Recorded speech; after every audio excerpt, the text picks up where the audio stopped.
Hey there everybody, Reed here, conductor at Orchestra Farms. Oh, my light's blinking today. Looks just fine actually.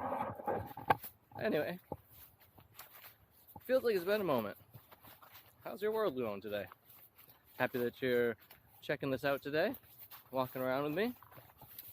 I'm just finishing up work for the day, and I want to get this video to you tomorrow morning.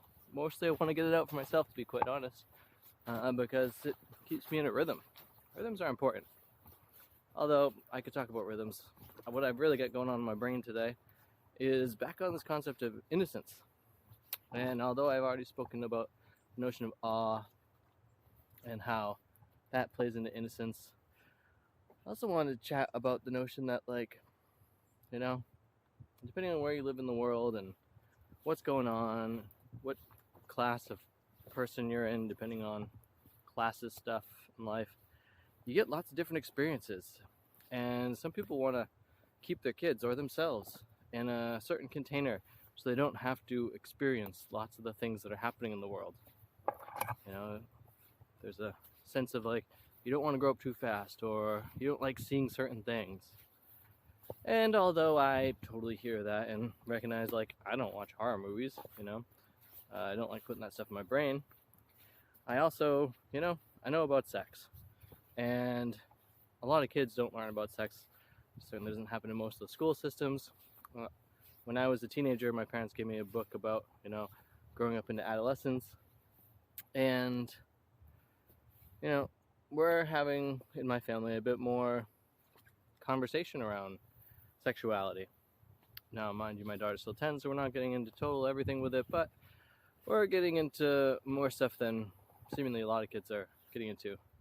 And a lot of that stuff just includes, like, social dynamics and the ability to communicate clearly your needs, wants, and desires to another person.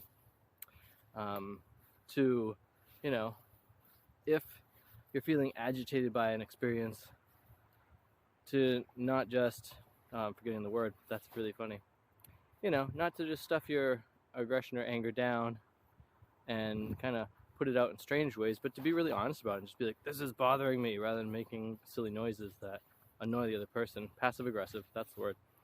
You know, to not be that, to actually be, go ahead and be mildly aggressive. You don't have to be, like, super aggressive, but seriously, I'd rather someone just be direct with me and let me know if I'm bugging them or if something doesn't feel good to them. And, you know, there's an innocence that happens when there's passive aggression happening, where the other person doesn't know that what's actually wrong in the situation. There's a naivety that's there. There's so many ways that these innocences, these naiveties, can creep into our lives. And for me, I feel like that's stuff I want to root out of my life. I do not wish to be naive. I don't wish my children to be naive. I don't wish my, you know, predecessors or to be naive about things, to be innocent about things. And yeah, there's some stuff that's totally just disturbing and is like, oh, I wish I didn't know about that.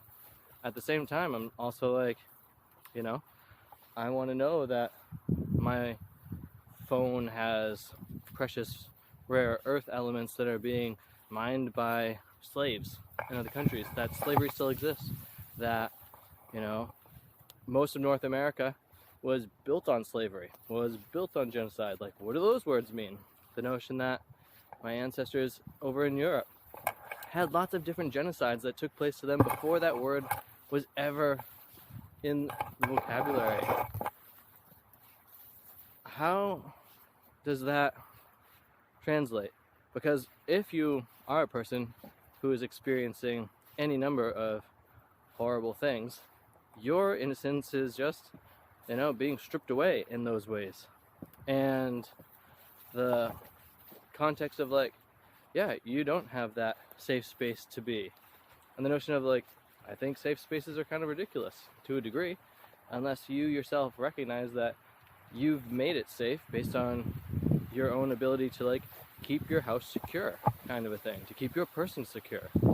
I don't particularly want to call on some other agency to provide my security for me, although I think it could be a good idea to have personalized security built into one's life, you know. That's why I invest in Bitcoin. I'm not naive about the future of money. It's going to be digital. There's plenty of people out there that are naive about that, and they're just holding on to cash, and it is decreasing in its value based on their innocence of the situation. There's so many ways that innocence comes into our life and, hinders us. Like, this is my wife calling right now. I am not so innocently turning off the phone to her. And I want to ask you the question, like, where in your life are you allowing innocence to lead you? And where in your life are you not answering the questions that are coming from others because you're wanting to maintain innocence for them? My opinion with my own children is the notion that, like, if they're able to ask me a question about it, I should be honest with them with the answer. And even if it's difficult for me to answer it, like, sometimes it even makes sense to get someone else who knows more than me to answer the question for them. I think that's a lot of times why we want mentors or teachers for people, because we don't all have all the answers out there. And it's important to get clued in. Like, if my children want to learn how to be welders or engineers, I'm not the guy to do that. I don't got the knowledge set for them to succeed with that. I am innocent in the realms of electrical engineering, of programming computers, of welding. It could be fun to learn different bits of those things, but I've got other stuff going on right now. So, with that, I want to just remind you that the reason, in my mind, to, not play into innocence in the realm of, like, maintaining naivety about things is because with greater awareness, I can situate myself to take more advantage of different situations, and hopefully in a way that is beneficial to all the different beings that are present with it. And the notion that a lot of times naivety makes it so that way the situations that take place, there are individuals and people who don't benefit from a situation and are even taken advantage of because of the situations. So, and then you have less fun. Let's just be honest about it. And you know me, I want to have more fun. How do you have more fun? How do you raise your fun meter up?